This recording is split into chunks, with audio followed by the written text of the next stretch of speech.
British Prime Minister Keir Starmer resigned today, setting in motion a process to replace him that will produce the 7th Prime Minister in 10 years. Starmer came to office just 2 years ago atop a landslide victory, ousting the Conservative Party that had governed the United Kingdom for nearly 15 years. But dissatisfaction with his government grew quickly, leading to a mutiny within his own Labour Party, and now a single likely replacement. Romilly Weeks of ITV News reports. It's become a painfully familiar bit of furniture, and it could only herald one thing. The lectern manoeuvred into position, the banks of cameras trained, as Britain's 6th Prime Minister since the Brexit referendum became the 5th to resign before their time was up. Keir Starmer first wanting to show it hadn't all been for nothing. Look at what we've achieved in just 2 years. Then, watched by those MPs still loyal, he faced the writing on the wall. The question my party is asking now is whether I am best placed to lead us into the next general election. I have heard the answer of my parliamentary party to that question, and I accept that answer with good grace. Every decision I've taken has been about putting the country I love first.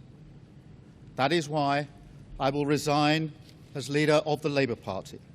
He had wanted, he had intended to fight on, but 4 years after Boris Johnson said the same, Keir Starmer has also bowed to the inevitable, leaving in a way he can never have imagined when he walked victorious up this street just 2 years ago. His guiding compass has been to put the country first and to ensure that this next stage and phase is as orderly as possible. That is the measure of the man. You're one of those backing the Prime Minister right to the end. Will you now back Andy Burnham? Oh, look, I've been loyal to every leader of the Labour Party and every Prime Minister. I've been loyal to this one. I will be loyal to the next.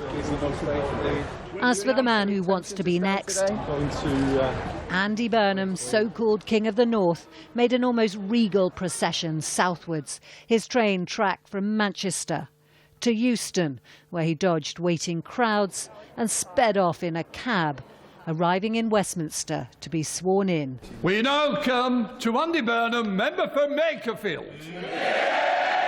That clearly not the limit of his ambition. I swear by Almighty God that I will be faithful and bear true allegiance to His Majesty King Charles. The question now whether there'll be any leadership contest at all. The Conservative leader called for speed. Well, what are we waiting for? There are critical decisions that need to be made. Posing with around 200 Labour MPs this afternoon, Andy Burnham was showing any potential rivals what they would have to beat, and showing Keir Starmer what he has lost, as the Prime Minister, comforted only by his wife, re-entered number 10, his home, his job, for not much longer. Romilly Weeks, ITV News.